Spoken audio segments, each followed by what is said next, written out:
하나님께서 모세를 불러서 여호수아에게 리더십을 넘기라고 하시고 또 여호수아에게는 함께 갈 것이니 행할 것이니 담대히 나가서 하나님이 약속한 가나안 땅을 차지하라고 말합니다.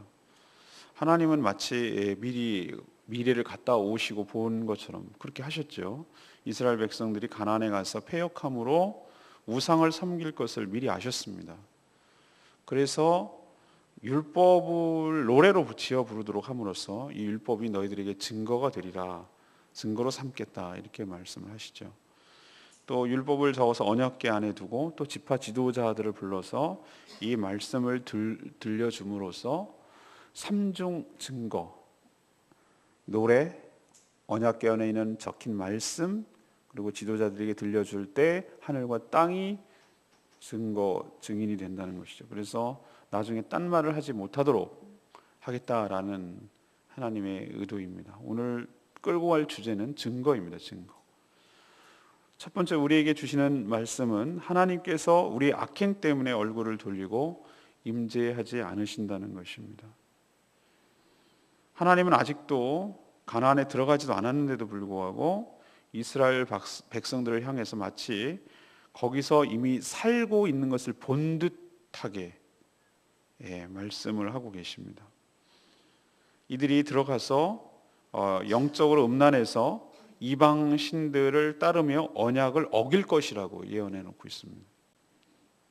하나님은 여기에 진노하시고 또 엄청난 재앙을 내리실 것이라고 예고하고 있죠. 그렇게 환난을 겪게 될 때 이들이 재앙 가운데서 뭐라고 할 것이냐면 자신들이 다른 신들을 따르고 또 섬긴 결과가 이런 결과를 초래했다라고 깨닫게 될 것이다. 그게 바로 17절, 18절에 나오는 말입니다. 이 재앙이 우리에게 내림은 우리 하나님이 우리 가운데 계시지 않는 까닭이 아니냐. 또 그들이 돌이켜 다른 신들을 따르는 모든 악행으로 말미암아 내가 그때 반드시 내 얼굴을 숨기리라, 이렇게 표현하고 있거든요. 어제 주일 설교도 말씀드렸습니다만 우리가 어려움을 당하고 우리가 환난을 당하고 하나님의 징계를 받는 이유는 표면적으로는 하나님을 버리고 돌이켜서 알지도 못하고 능력도 없고 아무것도 아닌 다른 신, 우상을 따르고 그 우상을 조종하고 지배하고 있는 다른 귀신들을 섬기고 따르는 것들 때문에 일어나는 일들입니다.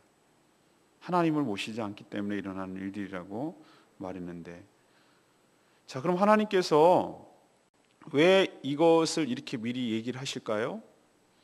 하나님은 항상 현재를 사신 분이라고 제가 말씀드렸습니다. 하나님께서는 시간의 구애를 받지 않죠. 우리나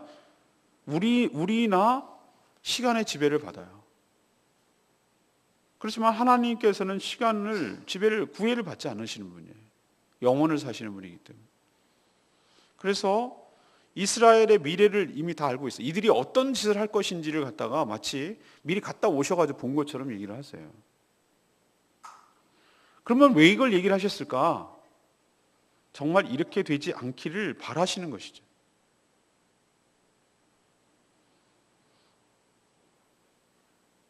이렇게 되기를 내가 알지롱, 나만 알지롱, 이런 식으로 나는 다 알고 있지, 이런 의도로 하나님께서 오늘 얘기하시는 겁니까? 아니죠.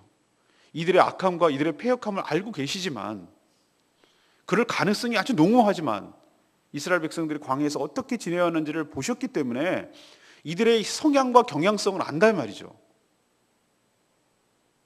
그렇지만 이렇게 얘기하시면 너 그럴 줄 알았어 라는 것을 기다렸다는 듯이 벌을 내리기 위해서 이렇게 하는 것이 아니고, 사실은 진짜 하나님의 마음은 이런 일이 벌어지지 않기를, 이런 사태가 벌어지지 않기를 바라는 그런 마음 때문에 하는 얘기입니다.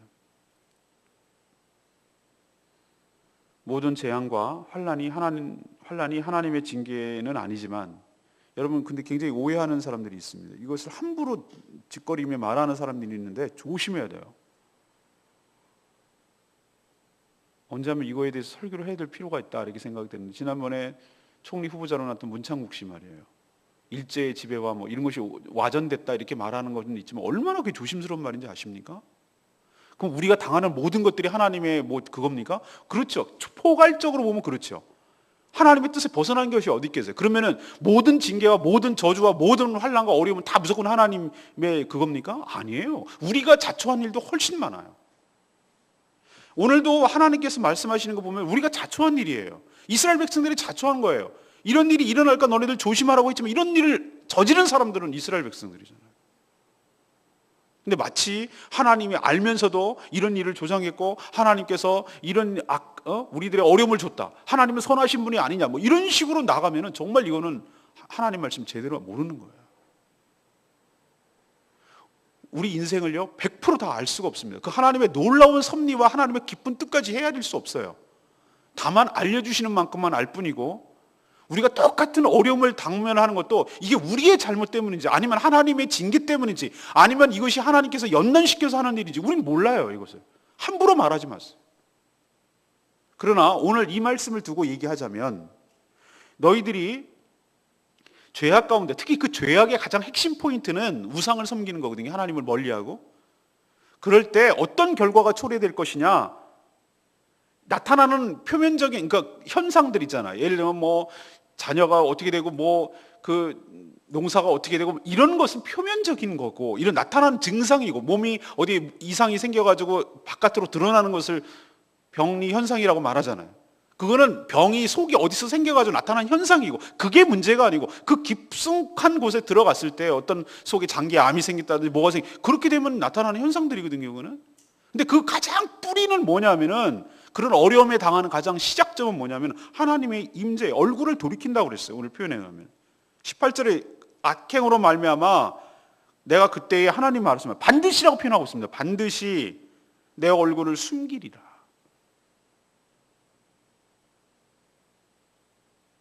하나님의 얼굴이 계신가요? 그거 아닌 거 아시죠? 하나님의 얼굴을 숨긴다.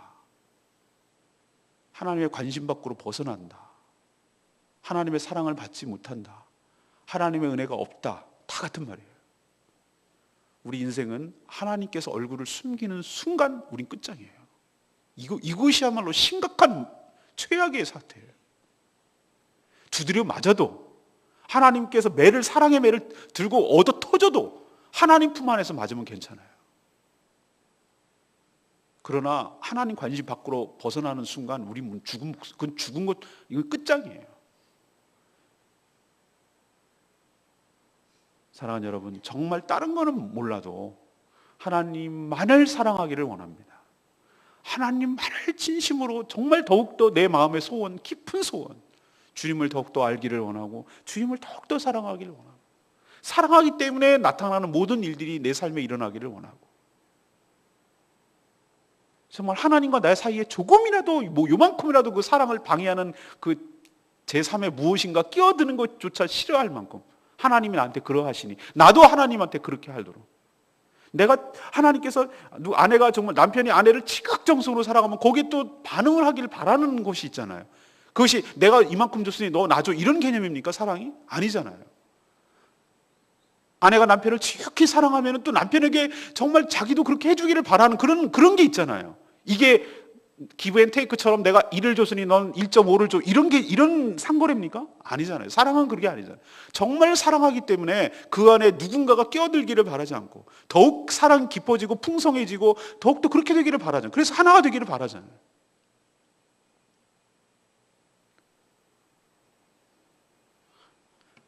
이것이 무너질 때 이것이 가장 큰 악행이고 이 악행 때문에 하나님의 얼굴을 돌리고 하나님의 임재가 있지 않는다는 것.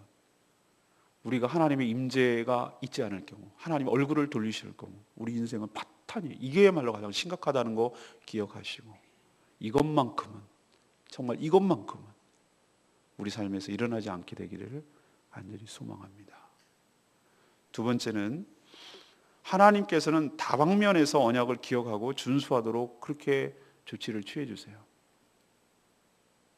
하나님은 모세를 통해서 모든 율법을 노래로 만들라고 했어요.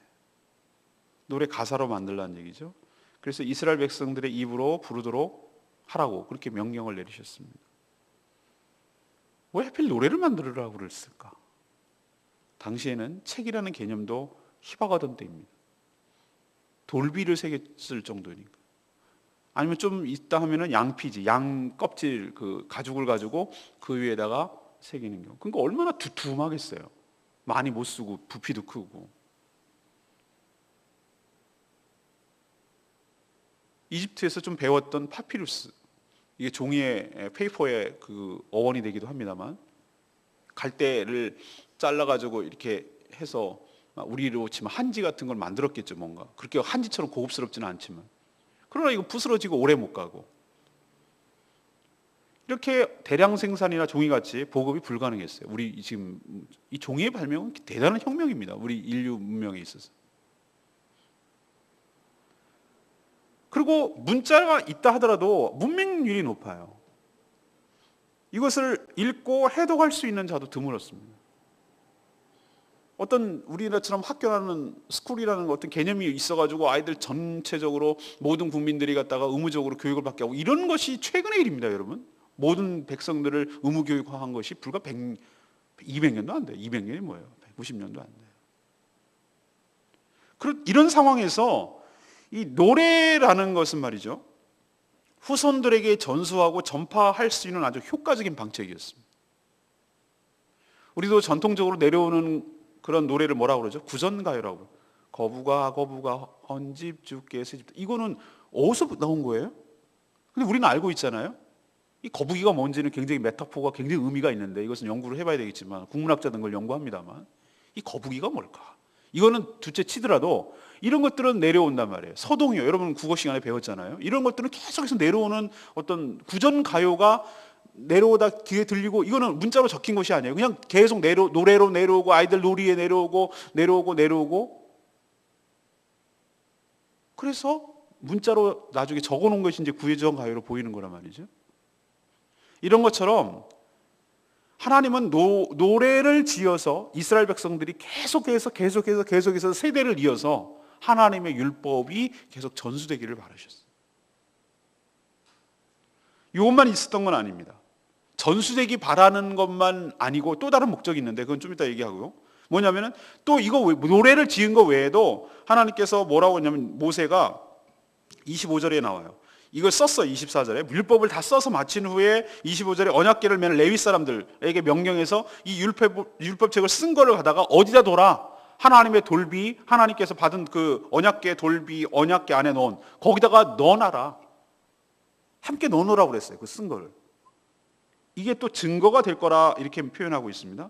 그리고 또 마지막 증거가 뭐냐면은 28절, 너희 지파 모든 장로 관리들을 내 앞에 모여라. 내 이 말씀을 그들에게 귀 들려주고 그들에게 하늘과 땅을 증거로 삼으리라. 삼중 안전장치. 저도 굉장히 중요한 거, 예를 들면은 제가 사진을 갖다가 이건 날려버리면 어디서 다시 복원을 할 수가 없기 때문에 중요하다고 생각하는 사진 있잖아요. 제가 생각할 때 이거는 좀 보관하고 싶다 하는 것은 삼중 장치를 말합니다. 제 노트북에도 C에는 불안하니까 D에다 일단 그것도 불안하니까 외장형 하드에다가 또 모아놓고, 이것도 불안하니까 어떻게 하냐면 클라우드라고 그래가지고 그거를 온라인 상으로 보관하, 이게 삼중 장치를 해놔요. 그래서 어디 하나가 해도 이걸 살려내야 되니까. 지난번에 제가 아주 노트북에서 시편 묵상한 걸 다 날려버렸어요. 묵상한 걸. 얼마나 그때 충격받았는지 몰라요. 너무 이걸 어떻게 보상이 안 되잖아요. 그런 일이 한번 있은 다음부터 내가 얼마나 조심하는지 몰라요. 하나님께서 삼중 장치를 마련했어요.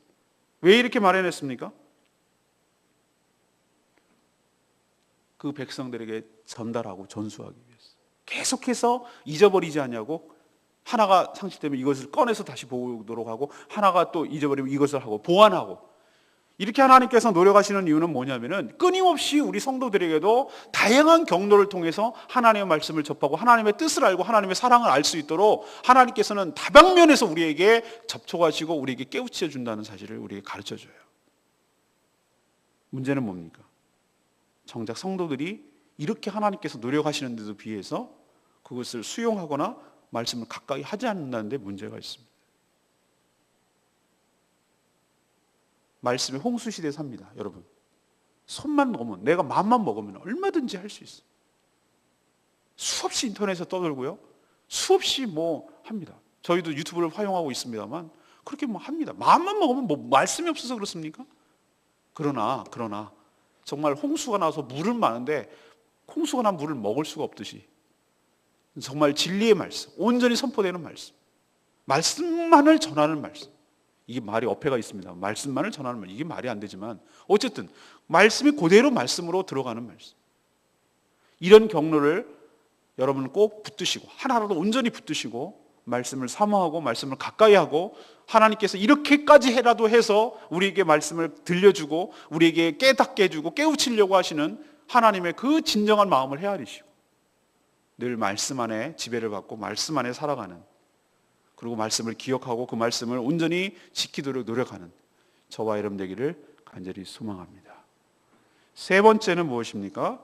하나님께서 주신 말씀이 우리의 악행과 심판의 증거가 된다는 사실이에요. 하나님 이스라엘 백성들에게 하나님을 떠나 다른 신들을 따르게 될 때 반드시라고 그랬죠. 재앙과 환난을 통해서 징계하실 것이라고 이미 예고해 놨습니다. 악한 이스라엘 백성들은 이렇게 말합니다. 하나님, 언제 그런 말씀을 하셨습니까? 이렇게 반발할 것도 알고 계시어요. 우리 인간들 지금도 그런 일이 많이 벌어지죠. 자기가 잘못해도 몰랐어요. 이렇게 오리발하죠. 뭐라고 발뺌하고 뭐라고 이렇게 하고 막 그렇게 하죠. 그게 인간이에요. 이스라엘 백성들도 하나님께서 그렇게 하실 것을 아셨어요. 그래서 하나님께서 세 가지 장치를, 증거를 마련했다고 제가 아까 말씀드렸죠. 하나는 노래. 그래서 세대에서 세대로 전수된 이 율법의 노래가 이들이 왜 하나님의 심판을 받을 수밖에 없는지 자기 입으로 구전되어 노래가 증거해 줄 거예요. 또 하나님의 말씀을 기록해서 언약궤 아래 두어라고 했죠. 우리가 잘못했는데 이것이 나중에 요시야 왕 때인가요? 성전을 수리하다가 하나님의 말씀이 발견돼요. 그리고 통곡을 하고 하나님께 회개합니다. 왜? 이 말씀에 비춰보니까 기가 막히게 우리가 살았거든. 이게 증거잖아요. 증거가 됐잖아요. 우리가 정말 하나님 말씀에 잘못 살았구나.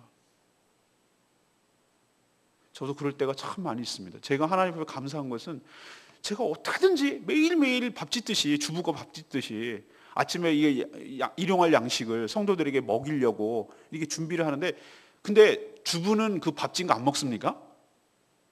맛보기 위해서 먹고. 자기도 밥해서 자기도 먹잖아요. 저도 여러분에게 들려주지만 저는 듣는 순간 제 귀로 듣잖아요. 저도 듣거든요. 그리고 이 말씀을 준비한단 말이죠. 그런데 정말 감사해요. 우리가 하나님 말씀을 몰랐으면은 나를 정확하게 객관적으로 못 볼 것인데, 하나님 말씀을 계속 묵상하고 하다 보니 제가 보이고 세상이 보이고 인간이 보이더라 이 말이죠. 세상이 어떻게 굴러가는지, 또 인간의 본질이 어떤지, 인간이 그 속이 어떤 것인지 하나님께서 딱 만든, 하나님께서 진단을 해놓으니 가장 정확해요. 제가 보니까. 그래서 지혜가 생기더라고요. 그리고 인생을 어떻게 살아야 되는지, 목회를 어떻게 해야 되는지, 어떻게 살아가야 되는지, 그리고 내가 가장 결정적으로 저의 개인적으로 좋은 것은 뭐냐면, 내가 하나님 인생을 잘못 살고 있구나. 이렇게 하면 안 되는 거구나. 정말 성도들에게 말하기도 부끄럽고 그냥 집사람한테도 어떨 때는 얘기하기 창피하고 뭐 이런 것도 있을 수 있어요. 말씀에 비춰보니. 그러면 이건 내가 정말 잘못했구나. 그럼 하나님 앞에 말씀에 비춰봐서 이거 빨리 회개하고 고쳐야 되겠구나 라는 것을 말씀을 통해서 객관적으로 보여지는 것이에요. 이게 말씀의 거울이에요. 거울. 네가 어떻게 지금 살고 있다는 것을 정확하게 이렇게 보여주시니까. 그래서 얼마나 우리에게 유용한지 몰라요. 이스라엘 백성을 딴 말 못하게 하는 거잖아요. 지금. 그 세 번째 증거는 뭐죠? 모세가 지도자를 따로 불러서 이 말씀을 다시 또 들려줬어요. 너네들은 또 가서 어저께 한 거에 그저 토요일 날이군요. 그러니까 면제년이 7년마다 돌아온다고 그랬죠. 7년 초막절에 모든 백성들을 다 모아놓고 그걸 선포하라고 그랬잖아요. 이 얘기 들려줘라, 낭독해라. 이것 때문에 아마 이 지도자들, 장로들에게 이것을 얘기를 해줬을 거예요. 그리고 뭐라고 하냐면은 하늘과 땅이 증거가 되리라. 우리도 하늘이 알고 땅이 하고 뭐 이런 표현을 많이 쓰잖아요. 그럼 기억나십니까? 하늘이 알고 땅이 알아. 뭘 하늘이 알고 땅이 알아? 우리가 생각하기에 그렇게 모르지만 이 표현이 모든 너랑 나랑 이렇게 한 것에 대해서 하늘이 알고 땅이 아는데 어떻게 니네들이 거짓말하고 변명하고 이렇게 할 거냐, 이 얘기를 하시려고 하는 것 같아요. 그러니 이 세 가지를 통해서 우리에게 이스라엘 백성들이 얘기하는 건 뭐죠? 나중에 죄 짓고 나서 변명하고 딴소리 하지 마라 이거예요. 딴소리 하지 마라. 우리도 보험을 할 때 있잖아요. 그거는 판례가 나와 있습니다. 무효예요. 뭐가 무효냐면은 고객에게 이 보험의 내용을 충분히 숙지하고 설명해 주지 않으면 그 계약은 무효예요. 아무리 사인을 했어도 소용이 없어요. 그래서 이중 크로스 체킹 하랍니다. 그래서 자기가 해놓고서 다른 제3자의 기관에서 이 내용의 설명을 들으셨습니까? 이것을 자필 서명하셨습니까? 이 내용을 충분히 알아들었습니까? 이런 얘기를 하는 이유는 뭐냐면은 보험 모집자가 막 자기가 이렇게 막 얼렁뚱땅하게 하지 못하도록, 나중에 그 보험에 어떤 결과가 초래한다를 충분히 알게 하려고 그러는 것이, 나중에 딴소리 못하도록. 하나님께서는 이렇게 삼중장치를 통해서 나중에 죄를 지었을 때 인간이 얼마나 변명과 합리화와 핑계로 일관하는지를 아예 입을 딱 닫아버리고 할 말을 못해요. 딱 하나님 말씀 앞에 딱 섰을 때 아무 말도 못 내도록. 근데 인간은 정말 할 말이 많더라고요.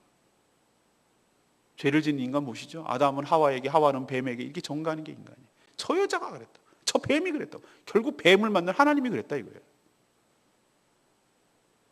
하나님의 말씀은 날카로운 메스와 같습니다. 날선 검과 같다 그랬어요. 우리의 영과 혼과 골수를 쪼갠다 그랬어요. 아주 날카롭게 우리의 아주 깊숙하게 감춰뒀던 것까지 헤쳐내고, 우리 요것까지는 설마 드러낼 건가라고 하는 그런 깊숙한 것까지도 하나님께서 딱 코앞에다가 이게 칼끝 들어대듯이 딱 말씀을 들이대는데 우리는 노라고 말할 수가 없어요. 예스라고 말할 수밖에 없어요. 하나님 그렇게 하시는 분이에요.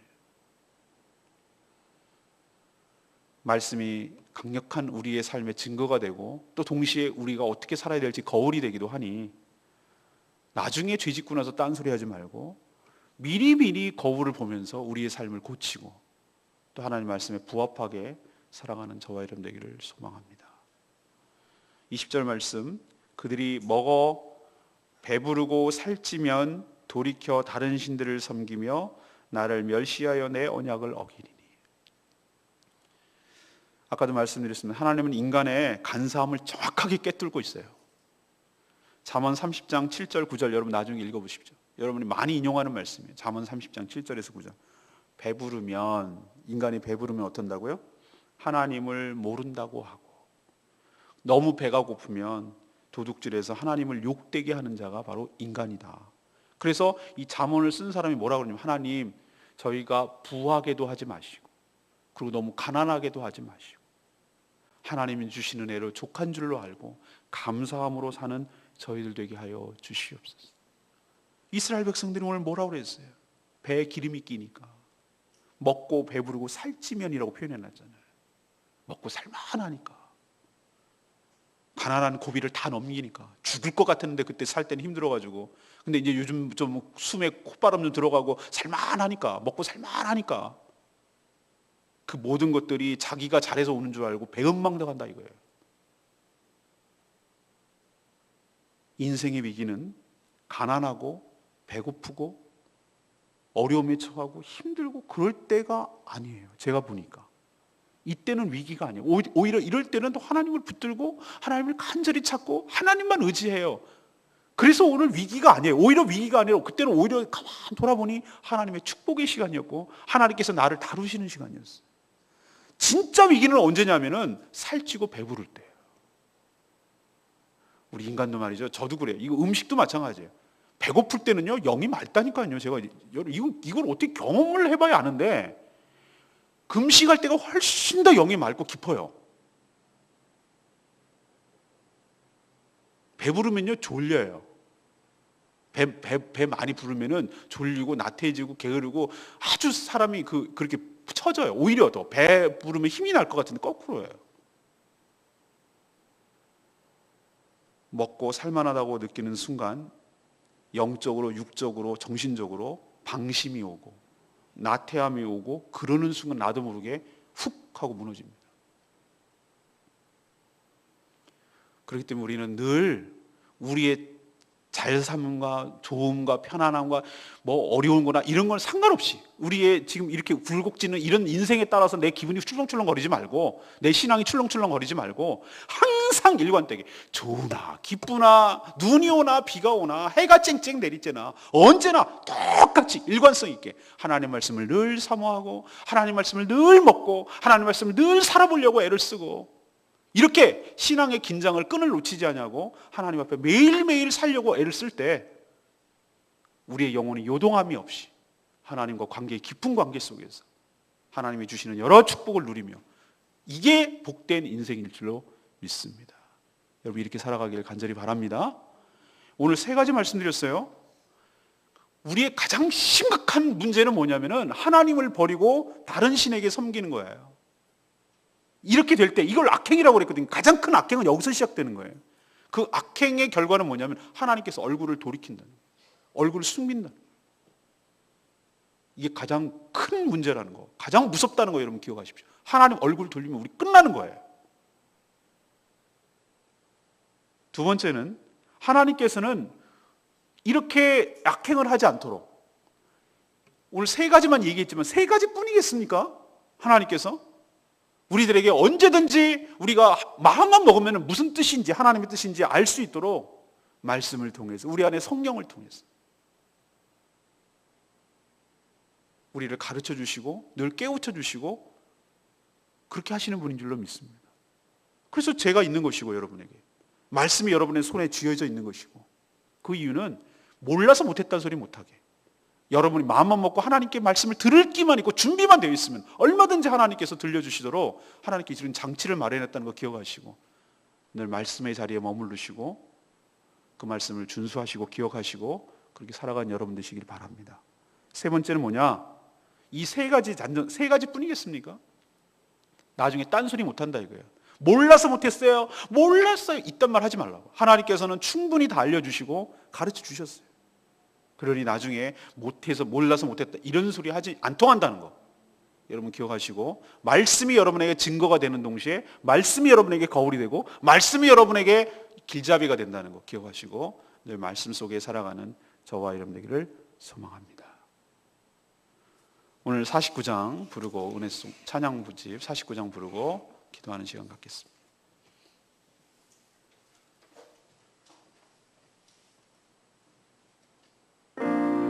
하나님의 음성을 듣고자 기도하면 나의 귀에 기도를 들어주시고 우리를 수렁에서 건져주시는 하나님. 그래서 내 입술에서 찬양의 소리가 나오도록 은혜 베풀어 주신 하나님을 신뢰하며 우리도 나가기를 원합니다. 하나님의 음성을 찬양하겠습니다. 하나님의 음성을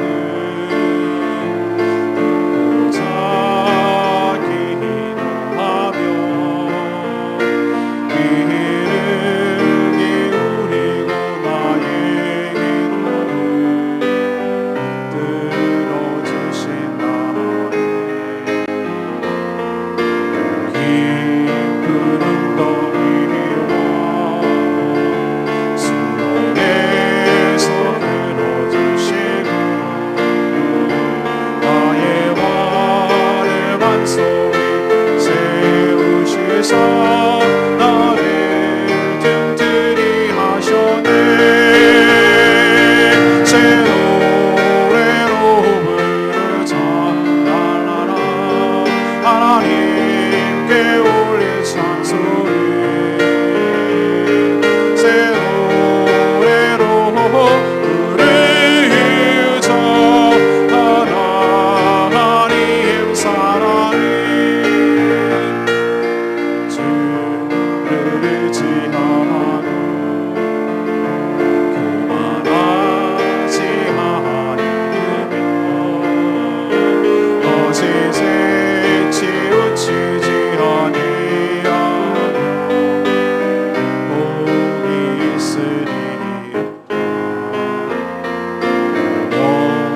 말씀을 통해서 우리에게 어떻게 살아야 될지 보여주시는 하나님, 늘 말씀을 통하여 우리 삶을 비춰보게 하여 주시옵시오. 말씀의 지배를 받고 이끌림 받게 하여 주시옵소서. 나중에 딴 소리 못하도록 분명한 증거로 삼아주시는 하나님, 우리가 살찌고 배불러서 하나님을 떠날까 두렵사오니 늘 말씀 안에 머물러 살아가는 저희들 되게 해달라고 간절히 한 주간 되게 해달라고 통성으로 기도하는 시간 되겠습니다. 다 같이 주여 외치며 나갑니다. 주여 하나님 그렇습니다.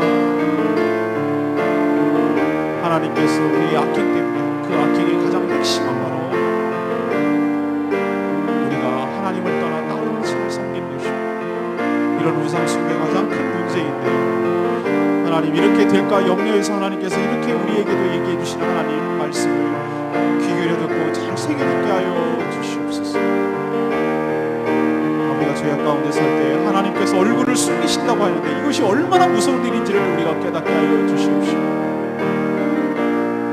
다음에는 우리에게 언약을 기억나게 하시고 말씀을 생각나게 하시고 말씀을 깨닫게 해주신 그 하나님의 의도와 하나님의 그 마음을 헤아려서 온전히 말씀 안에 살아가는 저희들 되게 하여 주시옵소서. 우리가 나중에 핑계대고 합리화되고 변명하지 않게 하여 주시옵시고, 하나님의 말씀이 가장 강력한 증거임을 깨닫고 두렵고 떨리는 마음으로 말씀 안에서 살게 하여 주시옵소서.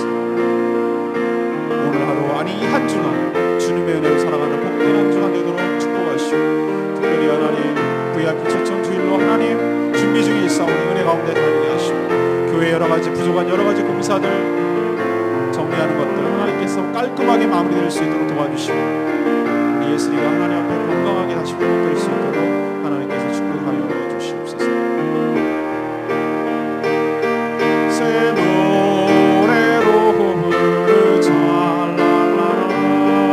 하나님께 올릴 찬송이, 새 노래로 부르자 하나님 사랑을. 하나님, 저희도 하나님의 은혜를 망각하고 배부르고 먹고 살만하니까 하나님을 버리고 다른 길로 갈까 두렵습니다.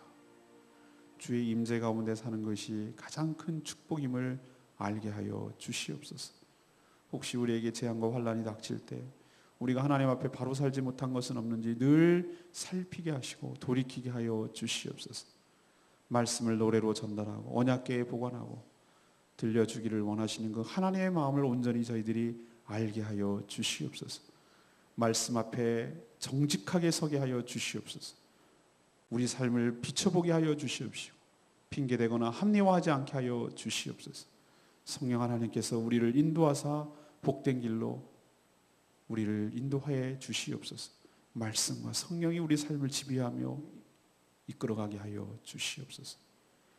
저희 교회 미진한 여러 가지 공사하는 일들 잘 마무리될 수 있도록 하나님께서 보살펴 주시옵시고, 또 육신적으로 연약한 성도들 하나님께서 강건하도록 은혜 베풀어 주시옵시고, 특별히 지금 입원 치료 중에 있는 우리 예슬이가 은혜 가운데 잘 회복되어서 건강하게 돌아올 수 있도록 은총을 더하여 주시옵시고, 이것으로 인해서 마음에 시험 드는 일이 없도록 하나님께서 그 가정을 강하게 붙들어 주시옵소서. 또한 하나님 이번 주일 VIP 초청 주일로 준비하고 있사오니 우리가 기도로 준비하게 하시고 한 영혼 한 영혼이 얼마나 소중한 존재인지 주님께로 돌아왔을 때 하늘에서는 춤을 추고 기뻐하실 것을 생각하니 저희들의 애쓰고 힘쓰는 일들이 하나도 어렵지 않습니다. 주님 힘을 내도록 하여 주시옵시고 온전히 감당하도록 도와주시옵시고 한 영혼 구하는 것이 천하보다 귀한 일임을 깨닫고 이 일에 우리가 집중하는 교회 될 수 있도록 축복하여 주시옵소서. 모든 것을 주님의 의탁합니다. 사람 힘으로 될 것이 아니니 성령 하나님께서 우리의 한 주간의 삶을 주관하시고 그 모든 오가는 사람들을 주관하시고 저희들의 생각도 지배해 주시고, 그래서 모든 것이 은혜롭게 성령의 인도함을 따라 말씀 따라 움직여 나가도록 축복하여 주시옵소서. 저희들이 간구하는 모든 기도 주님께서 들어줄 줄 믿으며 예수 그리스도의 이름으로 기도합니다. 아멘.